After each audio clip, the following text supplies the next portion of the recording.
All right, a lot of people going to auctions this weekend and they all want to know from the real estate agent, what is the reserve? We're going to give you some auction facts, tips and tricks. Stay tuned.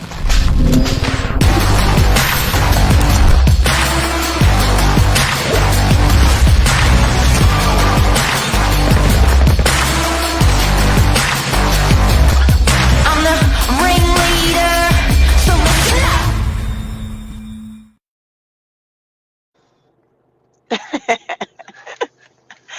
Oh, goodness gracious me. Good morning, guys. We are going to give you some good little tips this morning. And also, we want to talk about what is an auction reserve. It might seem like an obvious thing for a real estate agent, but obviously it's not obvious to prospective buyers who ask agents often, what is the reserve price? What do we do with that question, You Mark? can't ask that question. You can't ask that We question, can't guys. tell you that answer. No. You can't. No, that's the right. whole purpose of the whole auction. It's the crux. Yeah, it is. So what's a reserve price, guys? A reserve price is the minimum amount a vendor will sell for at auction. Let me say that again. It's the minimum price a vendor will sell for at auction. It is a confidential price that is only known between the agent, the auctioneer, and the vendor. Confidential. So, we can never, ever disclose what that reserve price is. Now, often during a campaign, you will see things like auction guide. That auction guide price is there to guide you. And I always say to buyers, we always have on hand, Mark, at our open homes, recent sales or comparable sales to a property that also can assist the buyer to be able to understand where the value may sit in the current market for a particular property. Now, I can understand a buyer thinking it's the same thing, the auction guide and the reserve price. And it's actually not. No. So the auction That's guide. a really important point. Yeah, and I can see it, like just in the language, like it's all same. Yeah. But the auction guide is there based upon where the owner and the agent see fair value for the property based on sales in the area. So based on the sales in the area, the guide for this property is X. Come reserve price setting. So the reserves normally set a day prior. It can be set the same day as the auction, an hour before, a day before, 3 days before, but generally a day before. And that reserve price set, the agent sits down with the seller or the sellers, goes through all of the feedback through the campaign. Sometimes if there's been offers, they talk about the offers, and then they'll set that reserve price down based upon the response. So the agent will make a suggestion, say, based on the response, I think this would be a fair and reasonable reserve price. At that point, a vendor may agree or disagree. Now, it is a vendor's final decision as to where they'd like to set that reserve. That's right. Sometimes they surprise the agent low. Sometimes they surprise the agent high. But the agent's duty is to report back that feedback from the campaign, good or bad, and say, look, this is where I think it's a little bit of pinning the tail on the donkey. Yeah, it is. Now, I'll tell you where I see things go a little bit pear-shaped with these auction campaigns. And as Mark just mentioned, we as agents sit with our vendors and explain to them that this is the potential bidders that may be coming along on the day. I always go through, these are our hot potential bidders that may come along. These are our warm potential bidders, and these guys are out for these reasons.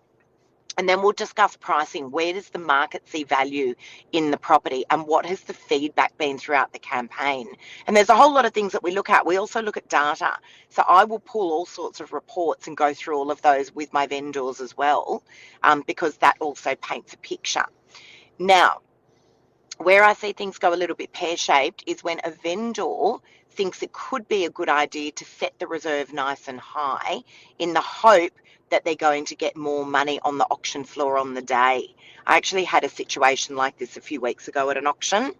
I was given a reserve letter just a few hours prior to the auction, actually, which can be tricky because it doesn't leave a huge amount of room for us to be able to go through conversations and strategy then with vendors. But a vendor had given me, Mark, a reserve letter, and I was like, oh, this is definitely not taking into account all the feedback that I've been giving you throughout the campaign. They're like, yeah, no, but we, what we're going to do is we may look at changing the reserve price and bringing it down during the auction if something happens with the bidding. Now, guys, understand, first of all, you can amend a reserve price down during an auction. You cannot bring the auction price up during an auction. But the 10 minutes... Reserve price? Yeah. Sure can. Oh, can you? No. No. On the fly. As long as the hammer... Up. Yes. Stop, I never knew that. As long as the hammer hasn't fallen. The owner can run in and say, stop, and grab the auctioneer and say, I want it up. I actually never knew that. Well, we've never seen it. Are you sure about that? It doesn't happen, yeah. Are you sure about that? 100%. Okay. We'll come back to you on this one, guys. Are you doubting me? Just a conversation that I had. We'll come back to you on this one. Yeah.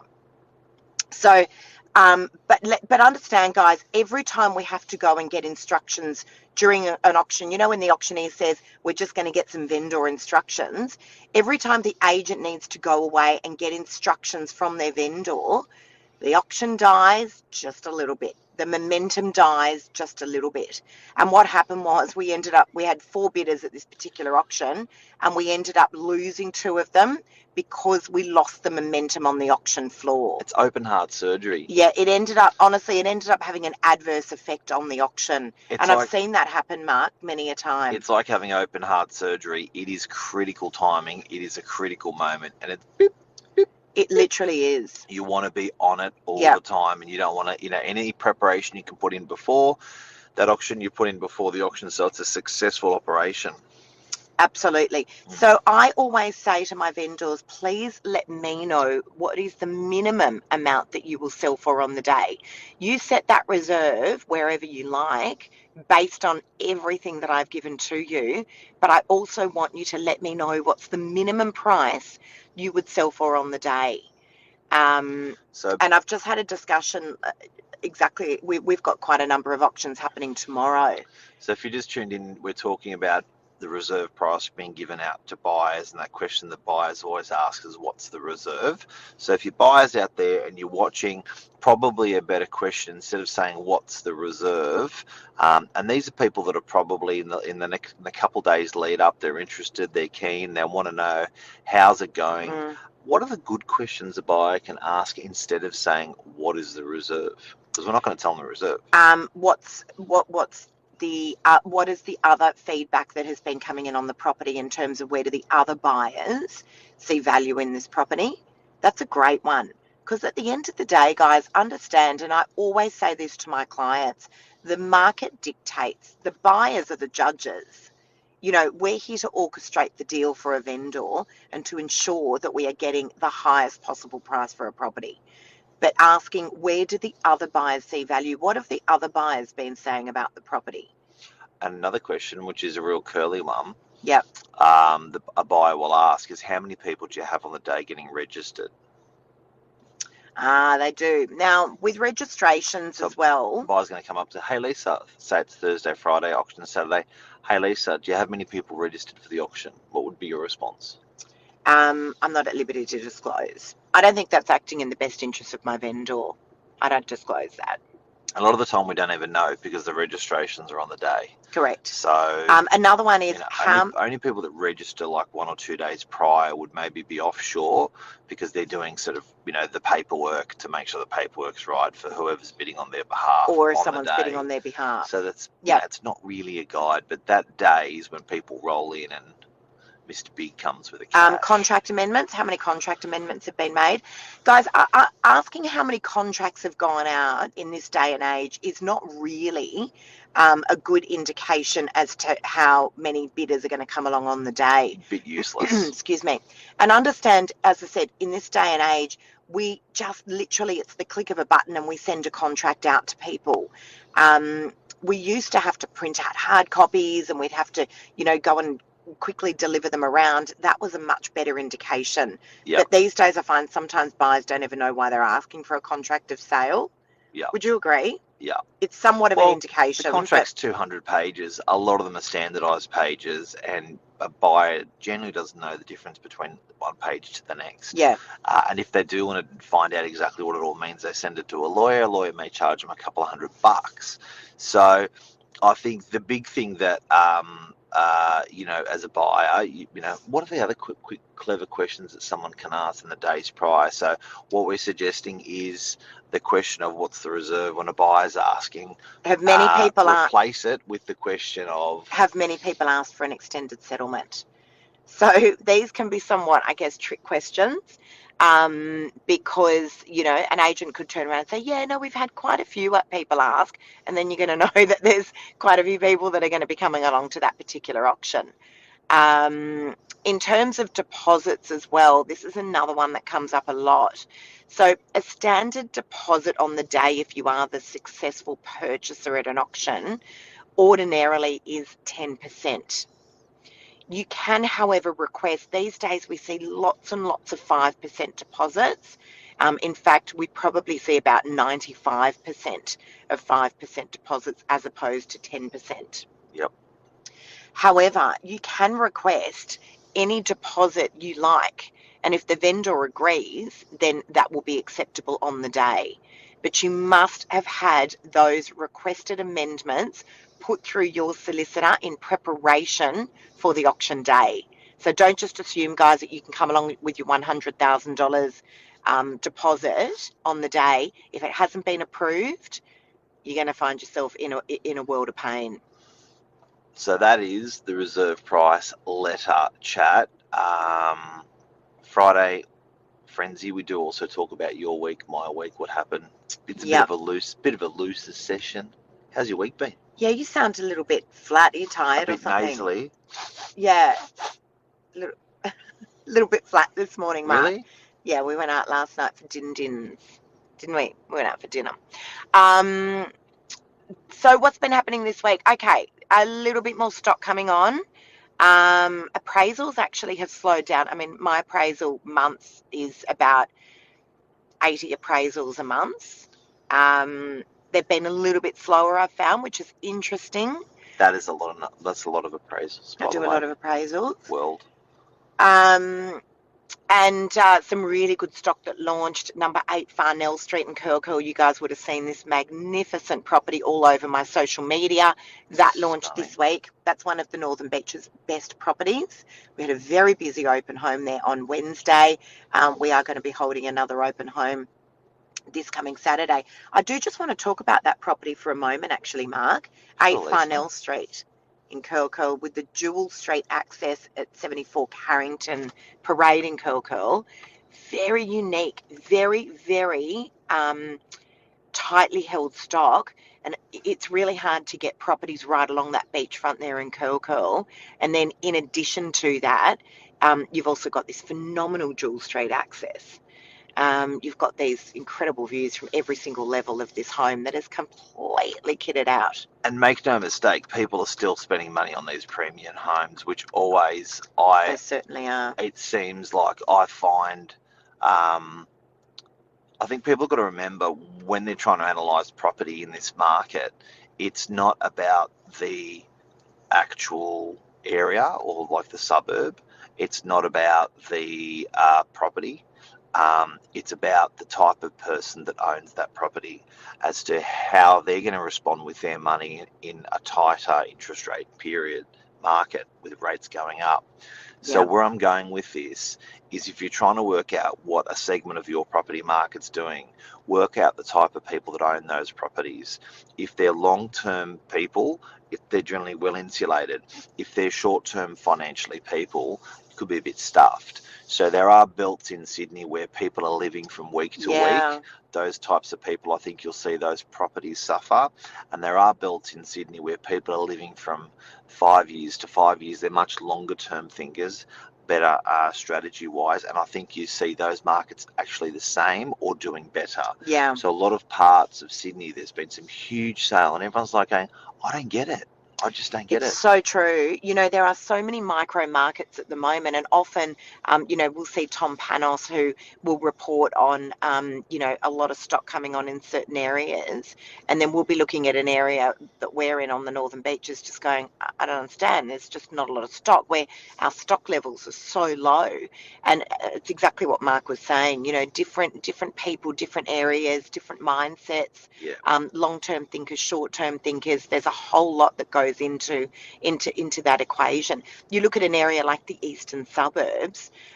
You know, it's so hard for buyers to buy these very, very premium homes, and that's why they're paying these exorbitant prices for them. We've been hearing about these 40, 50, 60 million dollar sales, and not one. There's been, you know, probably a dozen of them now. Interesting. Yeah. So there you go, guys. Thank you, Michelle, for always tuning in and always for your lovely comments as well. Really busy day tomorrow. I think we've got one of the busiest, for me, one of the busiest days I've ever had in real estate. We've got 3 auctions. We've got that beautiful property on Curl Beachfront showcasing for the first time on a Saturday, and about 9 other open homes as well. So I think we start at about 6 a.m. tomorrow morning, my team, and we'll finish up tomorrow night at about 8 p.m. if we're lucky. It'll be getting a good night's sleep Good tonight. times. Stock Phenomenal. And Yes. stock levels are, and you know what, I love my numbers. Yeah. Realestate.com got down to 460 properties. Yep. This week, 505. 528, I think. No, I went yesterday. 505. Don't Yeah. make me look again, Mark. Don't make me look again. So I think stock levels, I read somewhere across the board, guys, stock levels were up by about 10%. So what I reckon has happened is the weather's really warm, and everyone always likes to wait for spring. FYI, the seasons have absolutely nothing to do with property values.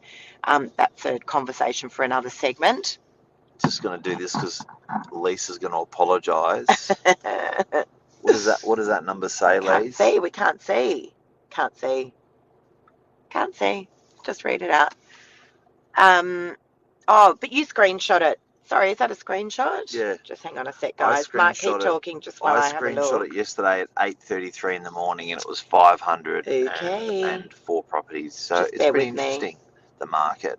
That's 10% more Oh, properties on the market in a Sorry, week. I'll just get an apology from Mark. There's 530 properties across the Northern Beaches as of today. There we go. Just let me show you guys up. 530. So there we go. Sorry, I'm waiting for the apology. So properties, guys, a lot more stock has come in. I've had a lot of vendors. In fact, I'm signing up a listing. I just got the go-ahead on it this morning, a vendor that was going to come on at the end of August, and they've decided that they're going to launch the property now within the next week. So I think this is the spring selling season now. That's what I think over the next couple of weeks. It'd be interesting to see what actually does happen in spring, given that it's all been fast forwarded. There we go. Mark's a Leo. I love Leos. My dad was a Leo, and but they really they don't love to be proven wrong. Or Mark doesn't. I don't know if it's a Leo thing. All right, guys. I think that is a show. I think that's a show. Excited for the weekend ahead. Enjoy the beautiful weather, guys. And as always, thank you so much for tuning in. We really appreciate the support. You beat me on data. I did. Times have changed.